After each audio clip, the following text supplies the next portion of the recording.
преддверии Дня российского студенчества в МВД по Чувашской республике проводится акция «Студенческий десант». В течение нескольких дней студентам предоставляется возможность примерить на себе профессию сотрудника органов внутренних дел.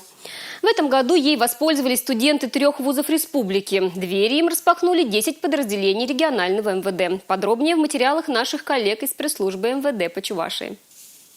Сначала молодых людей провели по залам музея министерства, где они узнали об основных этапах становления органов внутренних дел республики.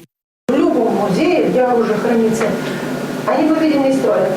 В этот же вечер студенты наравне с действующими сотрудниками заступили на охрану общественного порядка. Присутствовали на вечернем приеме сдачи дежурства, послушали инструктаж. Вместе с полицейскими десантники принимали сообщения по рации и выезжали по ним. Молодые люди приняли участие в приеме граждан, наблюдали за профилактической работой с подучетными лицами. А вообще, что вот самое главное в работе участкового? Главное у нас профилактика, предупреждение, пресечение преступлений, чтобы их как можно меньше было на участке. Также вместе с участковым студенты раздавали памятки по профилактике бесконтактного мошенничества прохожим микрорайона. Информировали горожан о существующих схемах и способах хищения денежных средств с банковских карт, в том числе с использованием сотовых телефонов и интернета. Экспертно-криминалистический центр поразил участников акции разнообразием проводимых экспертиз и исследований. Студенты посетили фоноскопическую, баллистическую и химическую лаборатории. Вместе со специалистами провели хроматографические и спектральные исследования. Сложно остаться равнодушным и безучастным, посещая отряд специального назначения «Гром». Здесь ребятам рассказали о службе в подразделении, продемонстрировали современные виды оружия, которые использует спецназ в своей служебной деятельности. Боец «Грома» должен правильно действовать в критических ситуациях. Для этого необходимо быть физически сильным и в совершенстве владеть различными приемами самообороны. Держи руку, проворачивайся. Вот, осталось здесь. Крепко держи, все. Ты расслабься.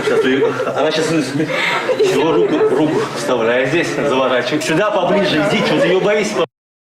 Бич современности – бесконтактные хищения, число которых увеличивается с каждым годом. По словам сотрудника управления уголовного розыска Динара Садриева, за 2021 год жители республики перевели мошенникам порядка 470 миллионов рублей.